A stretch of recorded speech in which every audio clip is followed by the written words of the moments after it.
우리가 이제 계속해서 지금 이제 하나님께서 주신 열 재앙에 대해서 계속 우리가 살펴보고 있습니다. 오늘 이제 셋째 재앙, 이의 재앙에 대해서 이제 살펴보고자 합니다. 제가 이제 계속해서 전제로 이제 말씀드리는 게 10가지 재앙이라는 건 그저 고대 사회에서 있었던 하나님이 애굽 제국에 내렸던 단순한 재앙이 아니라 이 재앙을 통해서 그 심판을 통해서 우리 믿는 사람이나 믿지 아니하는 사람이나 하나님이 어떤 분인지를 알려주시고자 하는 목적에서 내렸던 게 열 재앙이라고 말씀을 드렸습니다. 그래서 이제 지난주까지 한 그 두 번째 재앙은 뭐였냐면은 사람들이 가장 추구하던 거. 그러니까 이게 이 재앙의 순서를 보면은 일상적인 것부터 하나님이 심판을 하세요. 그러니까 지금 이 재앙의 성격이 뭐냐면은 목적은 여호와 하나님을 나타내는 것이고 재앙의 성격은 하나님이 심판이라는 그 성격을 통해 가지고 어떤 심판이냐면은 그 당시에 애굽 사람들이 자신들이 믿고 섬기던 우상들 그걸 심판하는 형식으로 재앙을 내립니다. 근데 그 당시에 애굽 사람들이 섬겼던 우상들이 다 무엇이냐 하면 결국은 자기들이 살아가면서 필요한 것들을 형상화시킨 게 다 우상이었어요. 근데 하나님이 특별히 이제 10가지로 이렇게 압축을 시켜놓은 건 뭐냐면은 성경에서 열이란 숫자는 그러니까 이제 완전히 충족되는 수를 말합니다. 그 10가지 재앙을 더 내릴 수 있고 거기에 하나 못 미칠 수 있지만은 딱 열을 채워서 10가지 이제 심판과 재앙을 내리신 거는 일부러 성경에서 말하는 그 숫자 열이라는 충족수, 채워지는 수를 나타내 주기 위해서 10가지 재앙을 내립니다. 이게 뭐냐면은 하나님을 거부하고 하나님을 향하여서 예배 드리지 않으려고 하는 이 인생들에게는 하나님의 심판과 재앙이 완전하게 다가온다는 것을 말씀해 주시기 위해서 10가지 재앙을 내린 겁니다. 그래서 이제 그 순서상이 어떤 식으로 오냐면은 애굽 사람들이 섬기던 우상 가운데서 가장 일상적인 거. 그러니까 신들이 여러 신들이 있는데 첫 번째가 나일강, 그다음 두 번째가 개구리고였습니다. 이게 다 뭐였냐면은 풍요와 관계되는 거였었어요. 나일강은 특별히 모든 인생이 살아간 기초적인 토대. 그다음에 지난주에 한 개구리 우상은 뭐였냐면은 풍요의 우상이었어요. 이게 왜 그러냐면 사람들이 일상을 살아가는데 가장 먼저 생각하고 하는 것들이 재물의 축복, 재물의 풍요입니다. 이게 사람들이 가장 먼저 생각해요. 그러니까 하나님은 지금 사람들이 일상생활을 하면서 일상 가운데서 가장 먼저 느낄 수 있고 가장 먼저 생각하고 가장 먼저 추구하는 그 우상들부터 하나하나씩 심판해 나가는 겁니다. 근데 오늘 이제 세 번째 이 재앙은 뭐냐면은 바로 그 애굽 사람들이 일상 가운데서도 토지에 관한 신을 심판하는 내용입니다. 왜 토지냐면은 지금 이제 지난주 했던 게 나일강, 그 다음에 개구리 심판이었습니다. 근데 여러분, 나일이나 개구리나 다 어디서 올라오면 개구리도 나일의 하수에서 올라왔다고 성경이 표현하고 있습니다. 근데 오늘 이제 보면은 하나님이, 16절 보세요. 16절 같이 읽겠습니다. 시작. 여호와께서 모세에게 이르시되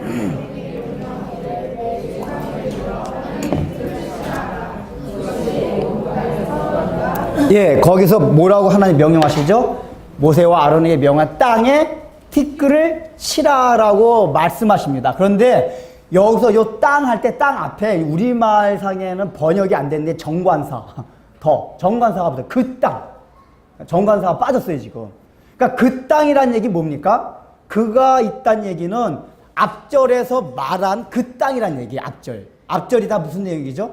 첫째 재앙, 둘째 재앙에서 말했던 그 땅. 그럼 어느 땅입니까? 첫째 재앙, 둘째 재앙 앞절에서 말한 그 땅이라는 게 나일강 유역의 주변에 비옥한 땅을 말하는 거예요. 그 땅을 치라 그 얘기예요. 왜 하나님이 이렇게 말씀하셨냐 하면은 그 당시에 애굽 사람들이 하여간 신도 많아가지고 86개인가 이게 학자들 연구한 보면 86개인가 이렇게 우상도 있었다는데 특별히 나일강 주변으로 만들었던 우상이 많았어요. 근데 이 사람들이 나일강 중에서도 나일강 토지, 흙의 그 셉이라는 우상을 만들어 놓고 매일 3일에 한 번씩 그 이집트의 제사장들이 거기 나일강 가가지고 흙에서 그 토지에서 제사를 드리고 했대요. 그 셋이란 신한테. 하나님이 지금 그 나일강 토지를 심판한 거예요. 그 땅을 심판하는 거란 말이에요. 그럼 그 땅이라는 게 무슨 의미가 있냐면은, 자, 그러면 요 첫째 재앙, 둘째 재앙 우리가 한번 이렇게 살펴봅시다. 지금 첫째 재앙, 둘째 재앙이 다 사람들의 일상적인 삶을 주관하는 신들과 우상이라고 그랬어요. 그래서 거기에 재물이 가장 많은 부분을 차지한다고 말씀드렸습니다. 근데 사람들이 이제 일상생활 가운데서 그렇게 막 재물을 추구하고 그 풍요를 막 이제 쫓다 보면은 자연적으로 생기는 가치관들, 의식, 행동 양식들이 있습니다. 그게 바로 땅의 가치관이에요. 여러분, 오늘날 세상을 살아가는 사람들 보십시오. 이 세상 사람들이 살아가는데 가장 근본적인 생각은 뭐냐면 먹고 살기 위해서 살아가요. 그렇죠. 일상적인 삶을 영위하기 위해서 살아가는데 그게 그러니까 사람들은 항상 일상 삶에 관심이 가장 많아요. 그러니까 종교를 가져도 자기의 일상상과 처음에 연관이 되는 걸 통해서 종교를 갖게 된단 말이에요. 근데 일상상 가운데 가장 많은 부분이 뭐냐? 먹고 사는 문제. 물질 문제야, 물질 문제. 근데 이런 물질을 추구하고 따라가다 보면은 사람들의 기본적인 마인드, 이 가치관이 가져요, 가치관. 가치관이 뭡니까? 이 땅에서 눈에 보이는 것만을 추구하고 눈에 보이는 것만이 다라고 생각하는 그런 가치관들이 물질을 추구하고 내가 일상적인 삶에서 어떻게 잘 살아야겠다 하는 그러한 이렇게 삶을 살아오다가 저절로 형성되는 가치관이 눈에 보이는 것만을 추구하는 가치와 의식 세계라 그 얘기예요. 즉 여기서 애굽 사람들이 그 나일강 주변에 비옥한 땅을 형상화시켜서 셋이라는 우상을 만들어 놓고 섬겼던 건 뭐냐 하면은 나일강 통틀어가지고 재물뿐만 아니라 이미 애굽 사람들 마음속에 뭐가 있죠? 눈에 보이는 이 세상이 다예요. 어떻게든지 눈에 보이는 이 세상에서 내가 잘 먹고 잘 살고 명예를 얻고 그러니까 내가 사람들의 인기를 얻고 하는 눈에 보이는 것을 추구함으로써 생기는 그 가치관과 의식 세계가 셋이라는 토지 신에 담겨 있다 그 얘기예요. 지금 하나님께서 뭐냐? 그걸 치시는 거예요. 여러분들 지금 하나님이 계속 바로를 치시고 애굽을 치신다는 얘기 뭐냐면 지난 시간에 말씀을 드렸는데 바로가 뭐를 상징하는 겁니까? 하나님이 왜 이스라엘 백성을 지금 출애굽시키는 거죠? 광야에 나가서 여호와 하나님을 섬기고 예배 드리게 하기 위해서 지금 이게 이 출애굽을 시키려고 하는 거예요. 그냥 바로란 인물은 누구냐면은 바로 이스라엘 백성들이 하나님께 예배드리고 하나님을 섬기려고 하는 그것을 막는 세력이 바로란 말이에요.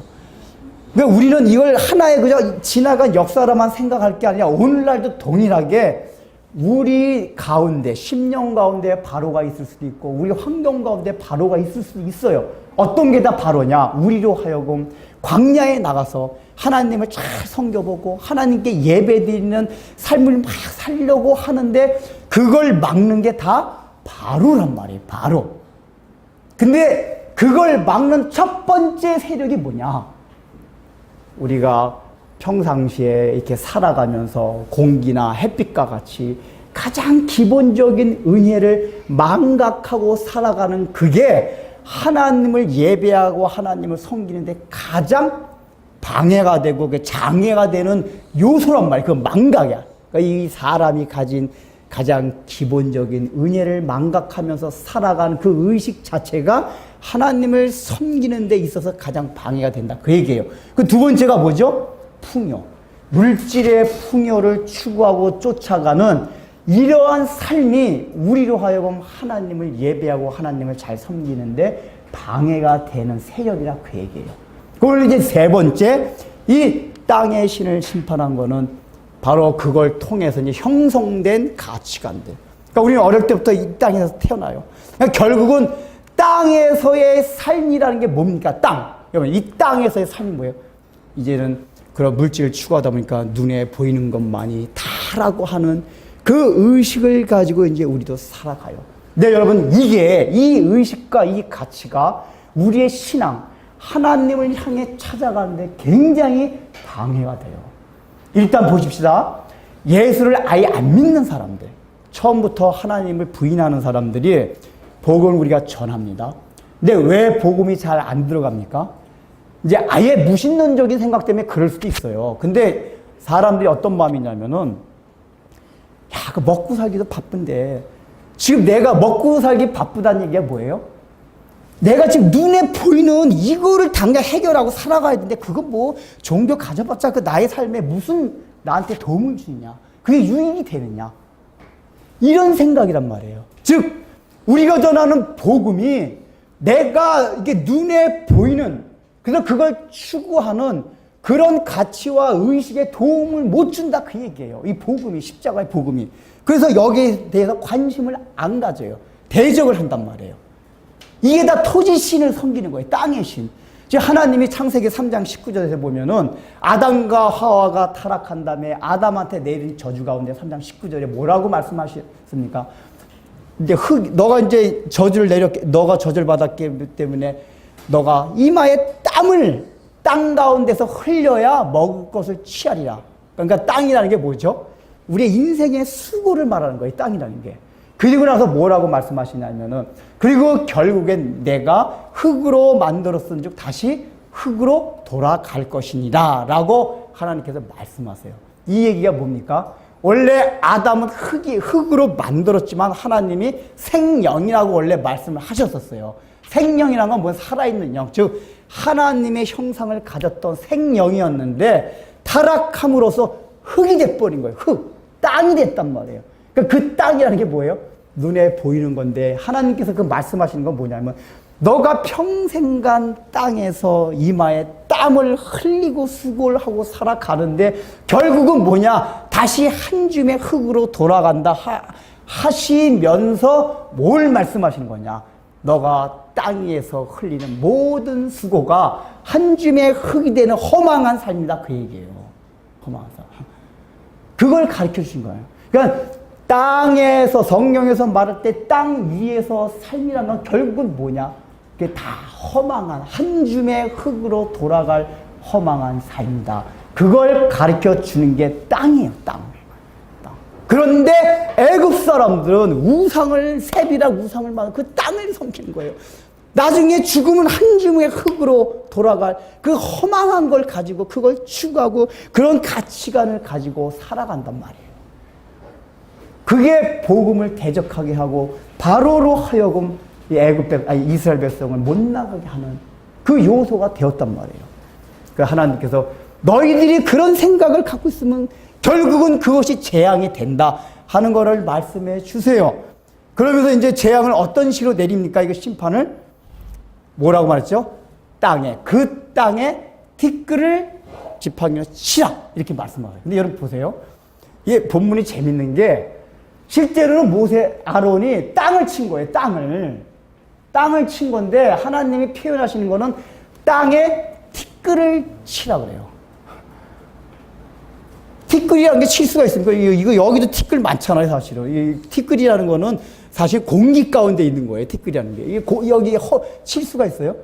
땅을 친 거예요. 근데 왜 하나님이 땅에 티끌이라고 땅을 이렇게 티끌로 표현했냐면은, 땅이 너희가 그렇게 셉이란 우상을 만들어 놓고 거기에 3일에 한 번씩 가가지고 절하고 온갖 별짓들을 다 하는데, 그거 보고 너희들의 삶을 책임져달라고 다 하는데 그게 티끌과 같은 거다.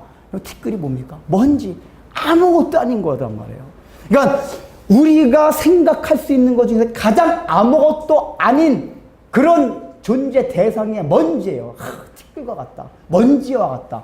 이렇게 표현할 때는 그것이 너무 아무것도 아니라고 생각할 때 티끌, 먼지라고 표현한 거란 말이에요. 근데 뭐예요? 지금 너희가 인생을 살아오면서 그 추구하는 그 가치관들, 의식들, 행동 양식들, 이게 다 티끌이다. 티끌. 그걸 알아라, 그 얘기요. 그 대단한 게 아니라 먼지와 같다. 먼지로 만들어. 그 아무것도 아니라 한 것만 가르쳐 주신 게 아니라 그 먼지가 뭐로 변했어요? 이로 변하겠어요. 이로. 근데 이제 우리는 이 하면은 요즘은 우리 학생들 이가 뭔지 알아? 모르지? 이가 우리 목사님 어렸을 때만 해도 머리에 이가 버글버글해서 시골 살고 찬빛을 긁으면 뭐가 두둑 떨어지면 손톱으로 이렇게 이거 아는 사람은 예, 찬빛에서 막 긁고 이거 내복 이게 겨울에 내복도 벗어보면 막 맨날 저녁마다 하는 게 이 잡는 거예요. 벗어놓고 막 손톱으로 이렇게 죽이고 그거 안 잡으면 막 근질근질해요. 그러니까 이가 이제 사람 몸을 이렇게 막 이렇게 깨물면 이게 근질근질한 건데, 요 이로 번역을 해놨는데 이제 원래 이 킨님이라는 게 뭐냐면은 그 애굽의 이는 우리나라 이 같은 그런 이가 아니라 이가 비슷하긴 한데 더 센 이예요. 곤충 종류인데. 그러니까 약간은 모기와 이의 중간 형태 같은 모기는 그냥 우리나라 막 날아다니면서 그런 건데 약간 날아다니면서 이와 같이 사람 몸에 기생을 해가지고 우리나라 이는 머리만 박박 긁게 만드는데 그 애굽의 이 킨님이라는 그 각다구라 각다. 이 킨님이란 이는 사람 막 콧구멍도 들어가고 눈에도 들어가고 막 귀에도 들어가고 그래가지고 이 피를 막 쭉쭉 빨아먹는데요. 그러니까 그냥 가려운 정도가 아니라 막 고통스럽대요, 이게 막. 그게 이제 각닭이라고 하는 킨님이에요. 그러니까 이 이를 만든 거예요. 그러니까 이 이가 뭐에 붙었다고 그랬어요? 사랑과 생축에. 지금 여러분 두 번째 재앙까지 보십시오. 첫 번째 재앙은 사람들한테 피해가 있었습니까? 없습니까? 직접적인 피해는 없었어요. 나일강만 하나님이 피를 만들고 지하수 파면은 나오게 만들어가지고 수고는 했지만은 일단은 그냥 뭐 수고만 많이 하면 일단 물은 뭐 먹을 수 있게만 해놨어요. 하나님이 기적만 보여준 거지. 두 번째, 개구리 그 재앙에서는 개구리 수가 많아졌단 말이에요. 그러니까 이 개구리 재앙은 고통인데 어떤 고통이냐면은 사람 몸을 직접적으로 공격하는 고통이 아니라 막 후차는 거예요. 막 이 개구리들 밥상에 올라오고 막 잠자는데 침대에 올라오니까 그러니까 일생생활이 유지가 안 되는 정상적인 생활이 영위가 안 되는 그런 어떤 사람들한테 막 곤고함을 줬어요. 그게 여러분들 곤고함이 뭐라 그랬죠? 지난주에 그 개구리 재앙이 좀 곤고함이 뭐야 그랬어요? 제가 한 예를 들었는데 기억나세요? 자본주의 기억나세요, 여러분들? 자본주의에 대한 얘기 제가 이제 길게 못 해가지고 우리가 오늘날 추구하는 그 자본주의가 개구리 우상이라 했잖아요, 개구리 우상. 근데 자본주의를 추구하다 보면 거기에 나타난 폐단들이 많아요. 이게 개구리가 많아지다 보니까 자본주의가 발달되다 보면 그게 우리에게 엄청난 돈과 행복을 가져다 줄 줄 알았는데 부익부, 비익부는 점점 심화되고 인류에게 결코 그것이 행복을 가져다 주는 게 아니라 점점 재앙이 된다 그 얘기예요. 자본주의가. 그래서 근데 어쨌든 간에 그게 육체적인 고통은 직접 안 줬어요. 근데 이 세 번째 이는 뭐예요? 생축과 사람 몸에 올랐더라. 그래가지고 이제 뭐야? 사람 몸을 직접 괴롭히기 시작하는 거예요, 이게. 직접 막 이게 피 빨아먹고 해가지고. 고통스러운 거예요.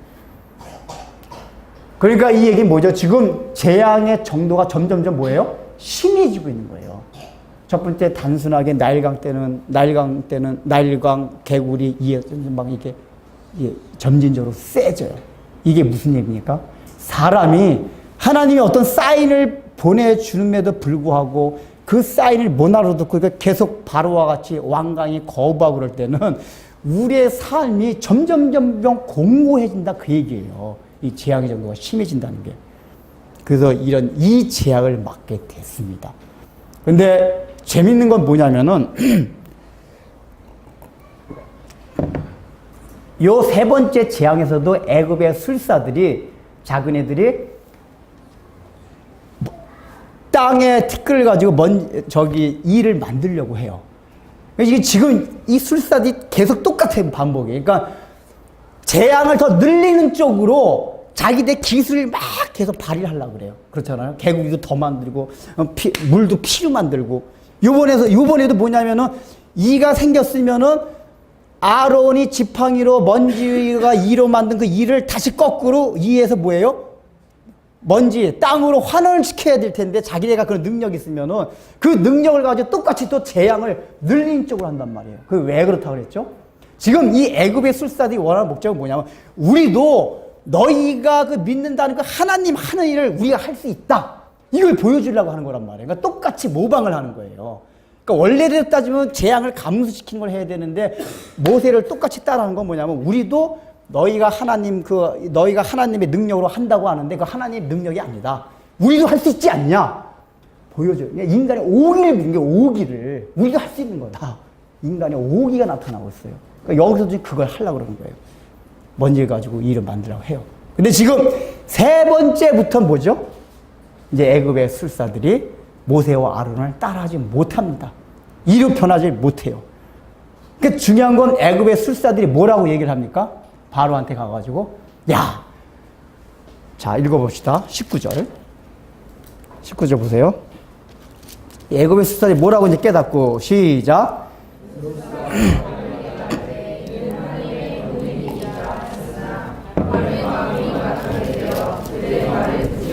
자, 이 술사들이 딱 해보니까 야, 이거는 이제 우리의 힘 가지고도 안 되구나, 우리의 기술 가지고도 안 되는구나 하면서 깨달은 게 뭐죠? 이거는 하나님의 너희들 이스라엘 백성 히브리 민족이 믿는 그 여호와 하나님의 권능과, 원래 원어상은 손가락, 하나님의 손가락이라고 표현돼요. 근데 고대 사회에서는 이 손가락이라는 게 권능과 권세를 나타내요. 그러니까 하나님의 권능이다 라고 깨닫고 누구한테 얘기를 해줘요? 바로한테 얘기를 해줍니다. 바로한테. 근데 바로가 그걸 듣지 않아요. 자, 이 얘기. 자, 그리고 우리가 생각할 때는 술사들이 이걸 깨달았잖아요. 일단. 하나님의 권능이라고 스스로 고백을 했어요. 이 일들은 인간의 힘으로 될 수 있는 게 아니다. 하나님의 힘으로 되는 거다. 고백을 했으면은 하나님을 믿어야지 정상이잖아요. 그렇죠? 근데 일단은 구약 성경을 보면은 이 애굽의 술사들이 하나님을 믿었다는 얘기가 나옵니까? 안 나옵니까? 안 나와요. 근데 신약 성경을 보면은 그 일부 중에는 술사들 중에 이 하나님을 보고 여호와 하나님에서 깊이 생각을 믿었다는 우리가 흔적을 찾아볼 수가 있어요. 자, 우리 한번 디모데후서 찾아봅시다. 이건 그래 덮어두고. 디모데후서 3장 8절.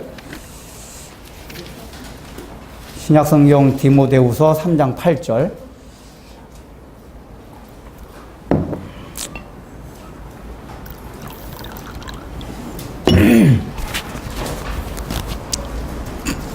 다 찾으셨습니까? 디모데후서 3장 8절. 자, 우리 한번 같이 읽어보겠습니다. 시작.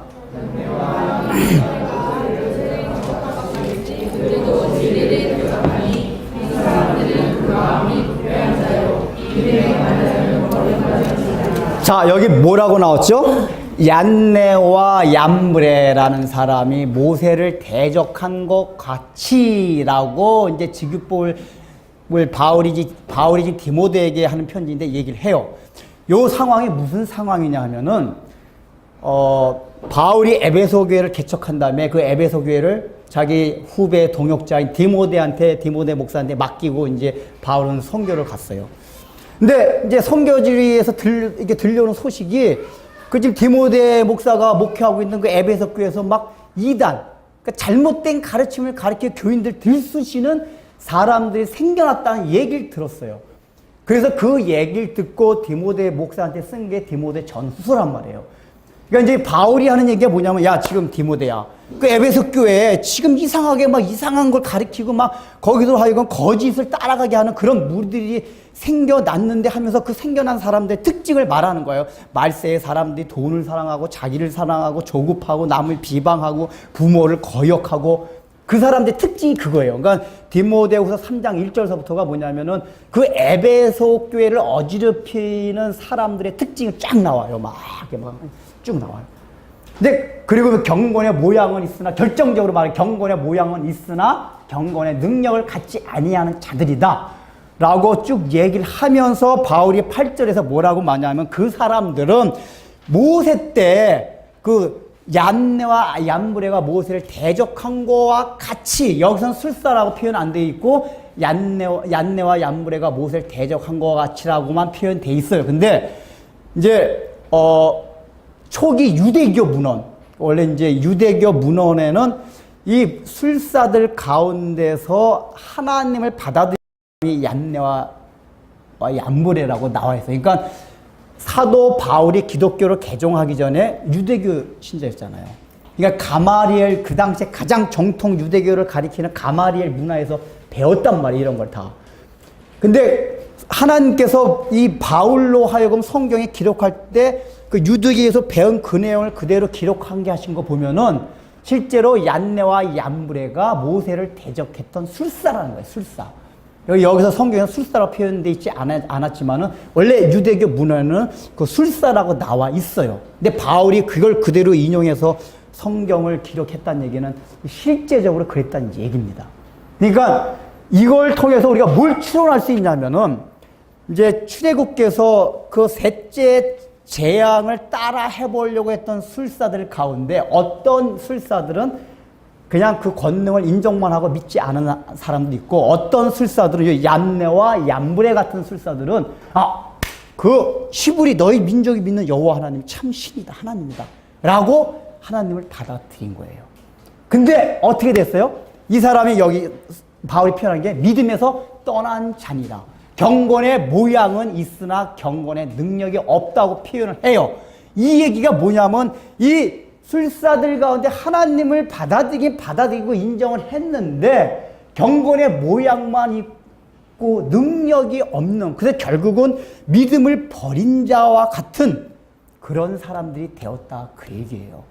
이 사람들이. 첫 번째, 이 술사들 중에서도 아예 받아들이지 않은 불의들을 생각해 봅시다. 이 사람들은 바로한테 가가지고 고언을 합니다. 왕이시여, 지금 모세와 아론이 얘기하는 그 여호와는 참신입니다. 저 사람들이 하고 있는 거는 우리들도 하지 못한 인간의 능력으로 할 수 있는 게 아닙니다. 신의 능력입니다 라고 조언을 해요. 그리고서 조언만 하고 자기는 믿지 않아요. 이게 여러분들 안 그럴 것 같죠? 우리도 그래요. 우리가 실제로 우리가 인류의 역사를 보면은 그런 일들이 많습니다. 제가 이건 종종 얘기하는 건데, 가장 이게 왜냐, 역사적으로 가장 그게 첨예했던 게 뭐냐면 1차 세계대전, 2차 세계대전 때예요. 왜냐하면 1차 세계대전 전에 유럽 사회에서 가장 과학 문명이 막 꽃을 피울 때예요. 그리고 근대 사상들이 발달돼가지고, 이거 인문주의들이 막 발달돼가지고, 이제 신의 중심이 아니라, 중세사회 신의 중심이 되는 사회가 아니라, 인간이 중심이 되는 그 사회를 향해서 사람들이 막 열망하던 시대 때가 1차 세계대전 전이에요. 그런 철학사상을 또 과학기술이 발달되니까 막 뒷받침해진 거예요. 이거 봐라, 이렇게 인간은 유토피아를 이룰 수 있다. 그래서 그때 유럽 사회가 한창 꿈에 부풀었어요. 야, 인류는 유토피아를 이룰 수 있다. 근데 1차 세계대전으로 사람들이 낙담이 됐어요. 그래서 거기서 발버둥 치려고 또 해보다가 또 2차 세계대전으로 다 허물어졌어요. 그래서 그때 유럽의 지식인들이 깨달은 게 뭐냐. 야, 인간은 아무리 머리를 굴리고 과학기술을 발전시키고 이렇게 철학적인 바탕이 돼가지고 유토피아를 이룰 수 있다고 우리가 아무리 장담을 하고 노력을 하고 별 짓을 다 해도 우리 인간의 힘으로 유토피아를 이룰 수가 없구나. 이걸 깨달았어요. 절실하게 유럽의 지식인들이. 근데 그렇게 깨달았으면은 다시 우리가 하나님께로 돌아가자 하는 제2의 종교 계획이 일어났어야 돼요. 근데 그렇지가 않아요. 더 사람들은 죄악을 향해서 향하게 됐어요. 이게 인간의 마음이라고. 그러니까 그때도 뭐냐면은 사람들이 그래놓고서 유럽의 지식인들이 생각한 게 뭔지 아세요? 이신론. 그러니까 처음에는 막 하나님 부인했어요. 막 이제 니체나 사르트르 같은 철학자들은 하나님이 어딨냐, 이래서 막 완전히 무신론으로 되다가 1, 2차 세대 끝나고 난 다음에는 야, 이게 인간의 한계를 느꼈단 말이에요. 아무리 발전시켜도. 그 하나님을 인정하지 않을 수가 없어요. 그래서 생겨난 게 뭐냐, 이신론. 이신론은 뭐냐면은 하나님이 천지만물을 만들었다. 만들었는데 우리 인류의 역사에 개입하는 건 아니고 개인의 삶에 개입하는 건 아니고 뒷짐 딱 지고 구경만 하고 계신다. 그러니까 무슨 얘기냐면 하나님이 시계를, 이 태엽시계 있잖아요.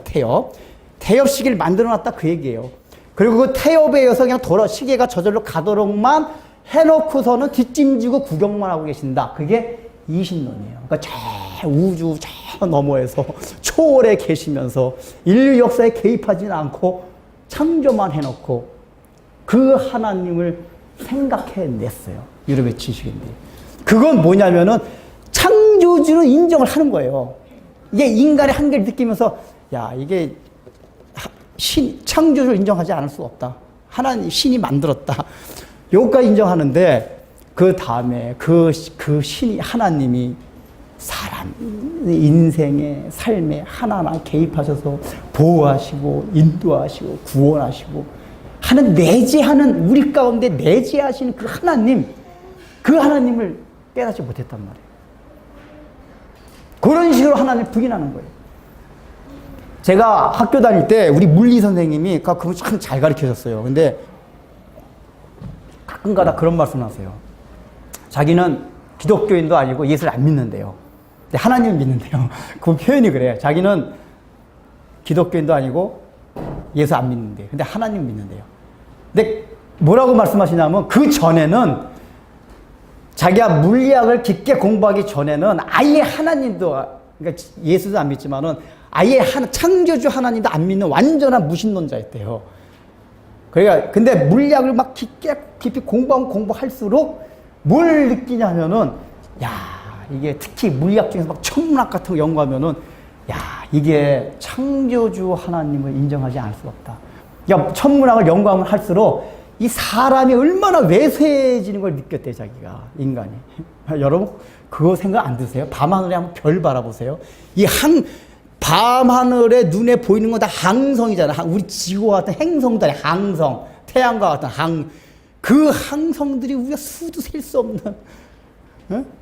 그 우리 태양같이 모였는 게 은하계인데 또 은하계 같은 게 수천 개 모여서 성운을 이루고, 근데 우주의 넓이 이런 거 생각하면 지구 자체도 먼지와 같아요. 그러니까 이 우주란 거 전체가 지구도 먼지가 그냥 거기다 이 대한민국 요 안에 우리, 그러니까 이런 거 하나하나 생각하면 야, 인간이란 게 얼마나 유한하고 참 제한적인 존재인데 껍질거리 뭐 대단한 것처럼 이 웃기다 그 얘기예요. 맨날 별 연구하다 보니까.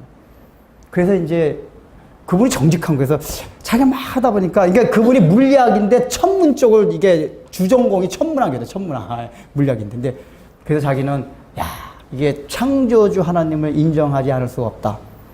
그래서 창조자는 받아들였대요. 하다가 이게 술사들의 외침이란 말이야. 야, 하나님 있구나. 인간은 우리가 과학문명을 아무리 발전시켜 내 물리학을 열심히 공부해가지고 하면 할수록 야, 우리는 한계가 있구나. 여러분들, 우리가 과학을 맹신하지 과학자들은 과학을 맹신 안 해요. 그거 아세요? 우리 과학을 잘 모르는 우리는 과학을 맹신하는데 정작 물리학자도 과학자는 과학을 맹신 안 해요. 공부를 깊이 하다 보면 한계가 있다. 한계가 있어요. 이게 과학이라는 게. 그러니까 술사들의 외침이 나와요. 왕이시여, 우리가 가진 이거 가지고는 안 됩니다. 그 하나님의 능력으로만 될 수 있습니다. 라고 술사들이 외치고 있단 말이에요. 그 학자들이. 또 재벌들은 안 외칩니까? 옛날 이병철 회장이 그 얘기 다 아시잖아요. 죽을 때 돼가지고 이제 그 사람이 사업을 한창 열심히 할 때 몰랐는데 그 사업을 통해서 재벌이 돼가지고 왕이 되고 돈이 많으면은 뭔가 자신의 삶에서 뭔가 그럴 줄 알았는데 막상 죽을 날이 가까워지다 보니까 죽음에 대한 두려움이 왔나 봐요. 그래서 종교에 관심을 가졌대요. 그래서 특별히 종교 중에서 가톨릭에 관심을 가져가지고 그 질문, 24가지 질문이라고 책도 있어요. 그 질문에 대한 걸 가톨릭의 차동엽 신부인가 그 사람이 이제 그 대한 답을 쓴 게 책으로 나왔는데, 그러니까 제가 이제 그걸 읽어보니까 야, 이제 이병철 씨도 마지막 인생 갈 때쯤 돼가지고는 인생의 한계와 허망함을 느낀 거예요. 내가 열심히 재벌에 돈을 많이 벌겠는데 뭐 그게 사실인지 모르겠는데 그 양반이 피까지 뭐 젊은 피로 다 바꿨다 그러더라고요. 건강하기 위해서 뭐 하여간 피도 다 수혈, 뭐 이렇게 새로운 피로 돈이 많으니까 다 할 수 있겠죠. 온갖 좋은 거 다 먹을 거 아니에요. 유기농, 우리 유기농 먹으면 오래 살 것 같지만은 안 그래요. 유기농 먹어도 다 일찍 죽고 일찍 죽고. 봐봐요, 다. 김일성 여러분 얼마나 좋은 거 다 먹었겠어요. 피등 나중에 살찐 거예요. 김일성 죽을 때 봐요. 온갖 좋은 거 다 먹어가지고 그 죽었을 때 사진 보니까 푸둥푸둥 돼지같이. 그래도 다 죽을 때 죽는단 말이에요, 김일성도. 이병철 씨도 그 인생의 돈의 한계, 돈으로 못하는 그 한계를 느낀 거예요. 그 재벌만큼 돈이 많은 사람이 있어요. 제할. 이 술사가, 왕이시여. 우리가 돈 가지고도 다 할 수 없는 게 있습니다. 뭐요? 죽음. 그 죽음 앞에서 인간이 무슨 얘기를 해요? 거기 어떤 것을 가지고도 안 돼요. 제가 맨날 강조하는 거지만, 우리 과학이 아무리 발전했는데, 자동차가 꽝만 부딪혀 우리 죽는 존재예요. 우리 그렇다니까요.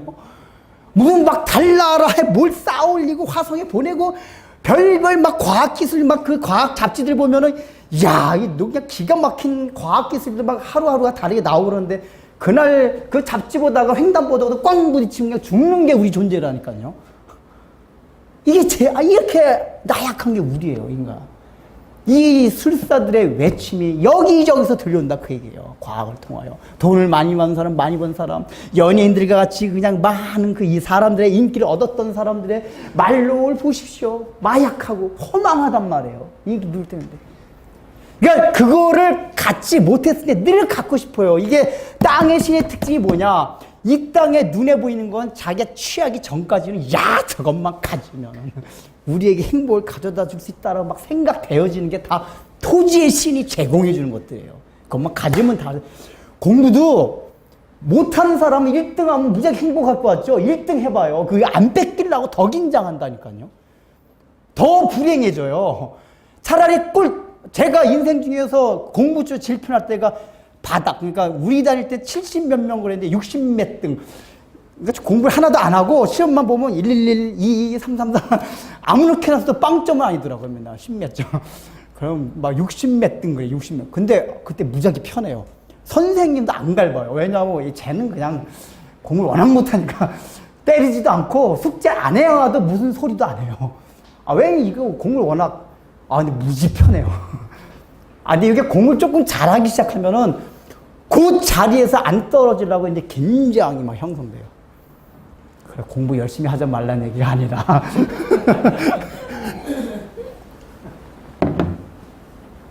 그러니까 뭐냐면은 그걸 갖기 전에는 갖기만 하면 엄청나게 좋을 거죠. 서울대 수석하면 무지하게 좋을 거지. 안 그래요. 막 서울대 수석한 사람 허망하대요. 딱 열심히 공부해 딱 했는데 그 순간 허망하대요.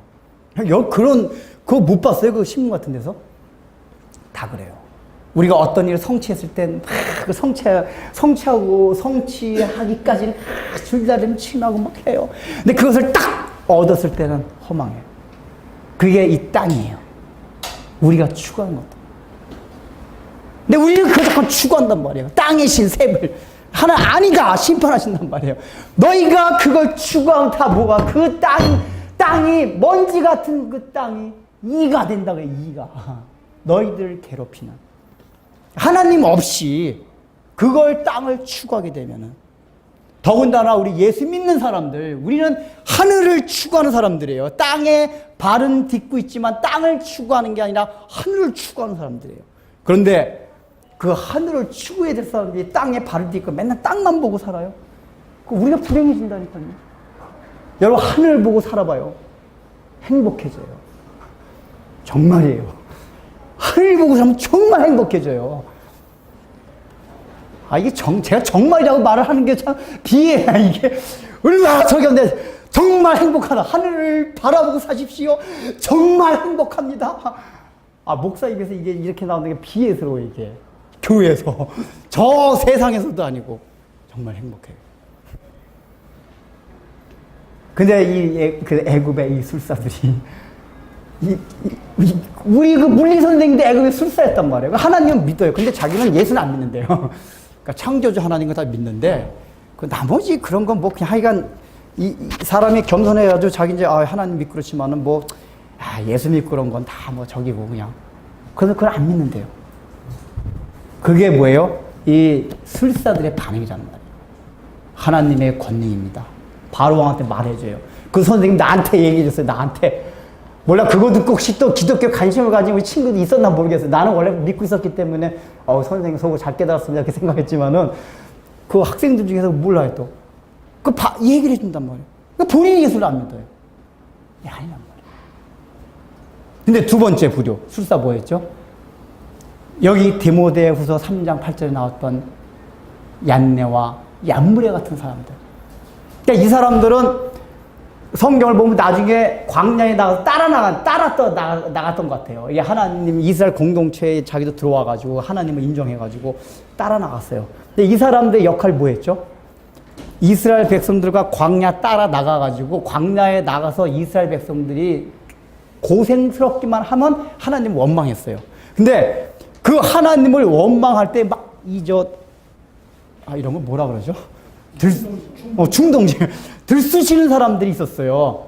그 사람들이 누구였냐면은, 민수기를 보면은, 애굽에서 같이 나온 애굽 사람들. 요런, 얌대와 얌브레 같은 사람들이란 말이에요. 요런 사람이 봐라. 애굽에 살 때가 좋지.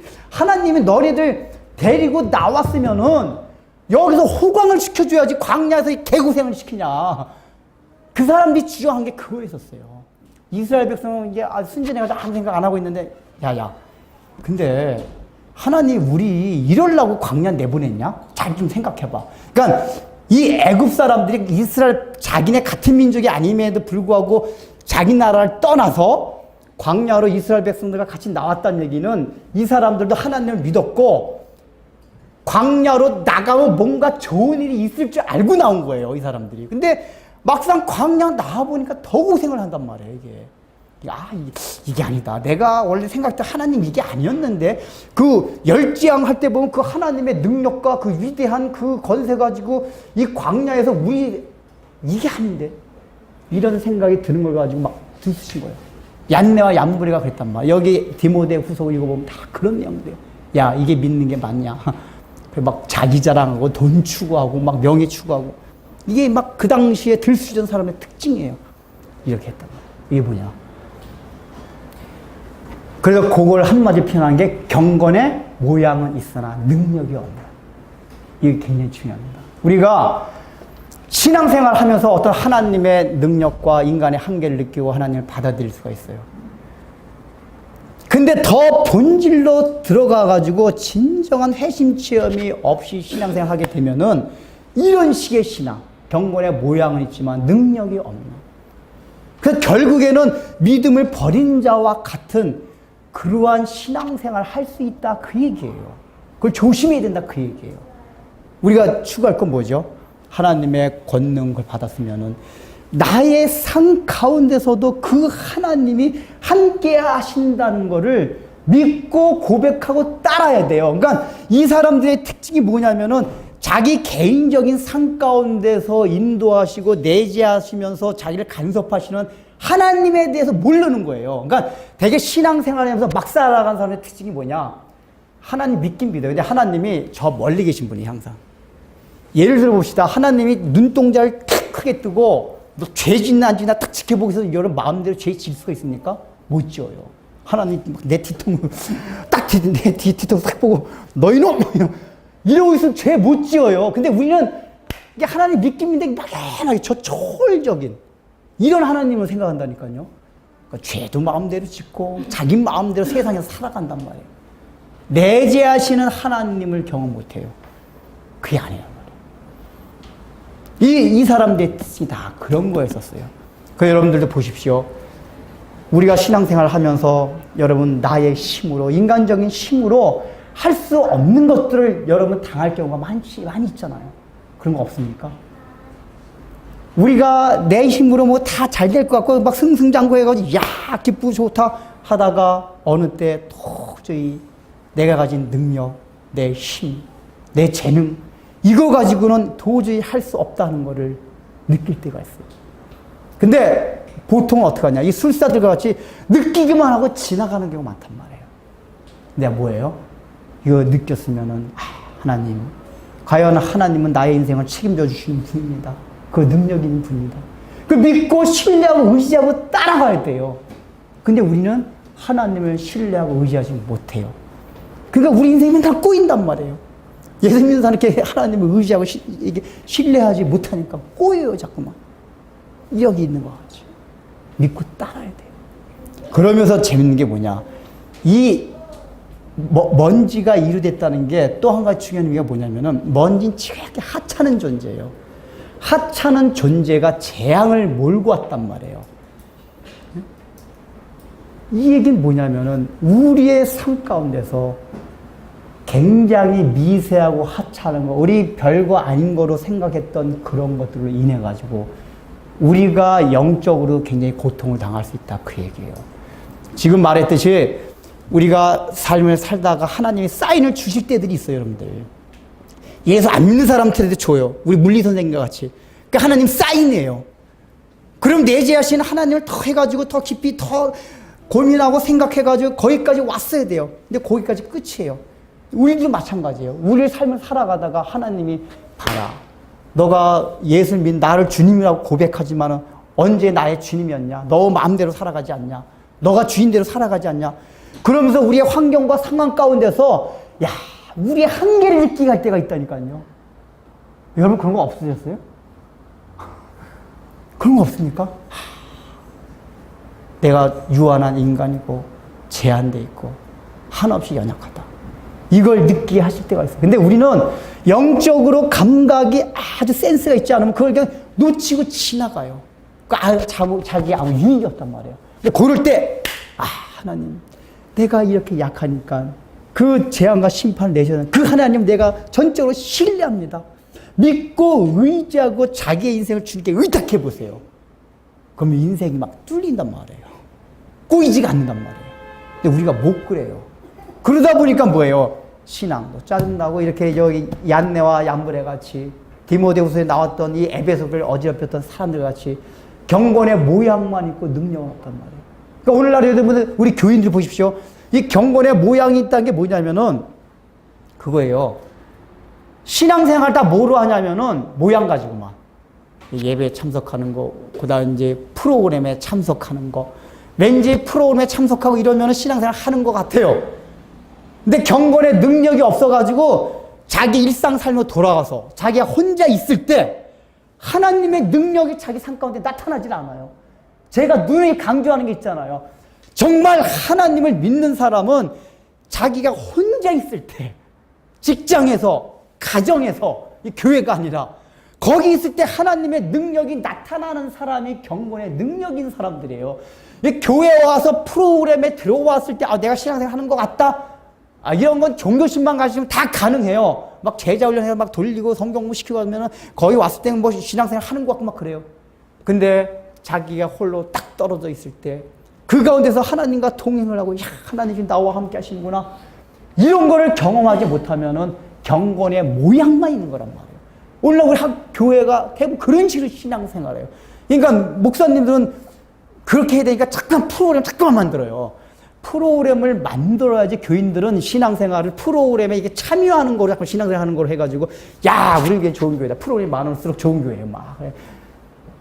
아무리 프로그램 참여하면 뭐예요? 여러분들이 삶에 나가서 여러분들이 미워하는 사람 하나 사랑하지 못하고 여러분들이 절 지어야 될 십자가 하나 지지 못하면 아무리 교회 와가지고 그거 소용없어요. 경건의 모양만 있는 거예요. 경건의 능력이라는 거는 우리의 삶 가운데서도 자신을 변화시키는 그게 진정한 경건의 능력이란 말이에요. 여러분 우리가 그걸 경험하면서 살아갑니까?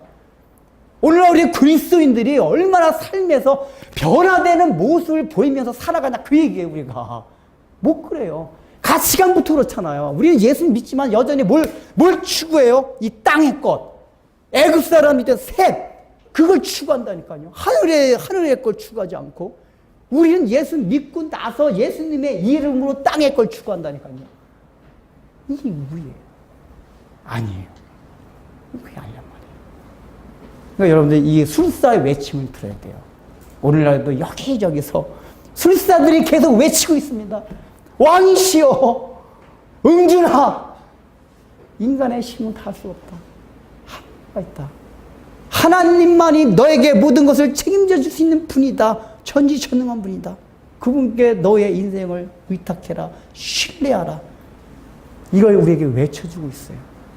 여러분들에게도 동일하게 그 외침이 여러분의 심령 가운데서 여러분 주위의 모든 환경과 상황 가운데서 사람들을 통하여 환경과 상황을 통하여서 이 술사들의 외침이 계속해서 들려올 겁니다.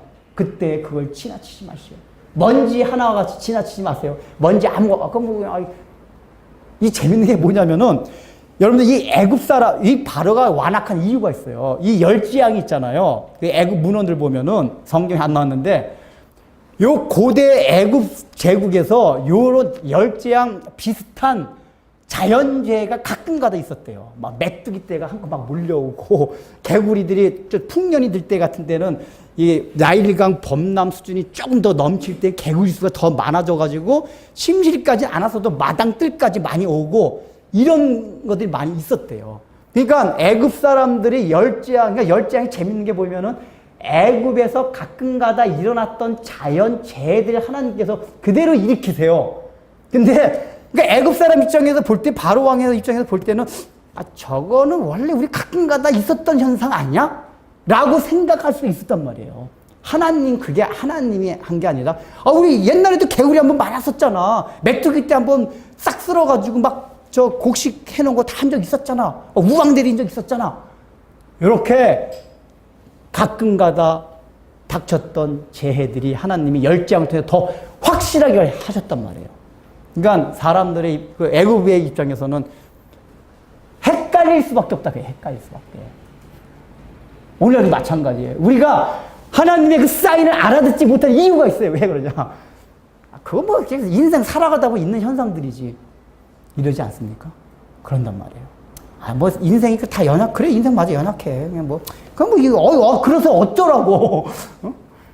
그냥 그러면서 인생에서 오는 하나님이 주신 그 사인을 하나님을 향해 찾아가는, 하나님께 예배드리는 그걸로 바꾸고 받아들이지 못하고 그냥 뭐 그건 내 삶 가운데 있는 한 부분이야 라고 먼지 생각하듯이 지나쳐버린 게 있다 그 얘기예요. 그럼 뭐예요? 술사와 바로와 같이 된다 그예요. 우리도 똑같아요. 제가 첫 번째 시간에 말씀했잖아요. 여기 다른 이유가 뭐냐? 우리가 다 뭐예요? 바로예요, 바로. 이 바로가 거부하는 각 재앙마다 거부하는 그 요소를 통해서 우리에게 다 그런 요소들이 있다 그 얘기예요. 하나님의 은혜와 하나님을 참되게 경배하려고 하는데 방해되게 하는 그 요소들이 우리 마음까지 다 있다 그 얘기예요. 오늘 이 미세한 그 하나님의 사인들을 여러분들 놓치지 마십시오. 분명히 여러분 살아가는 데서 그건 많이 있을 겁니다. 술사들이 외칠 겁니다. 왕이시여, 왕이시여. 여호와 하나님 참 하나님입니다. 인간이 다 할 수가 없습니다. 그때 빨리 돌이켜서 하나님 앞에 꿇어 엎드십시오. 그런 자만의 희망이 있습니다. 기도하겠습니다.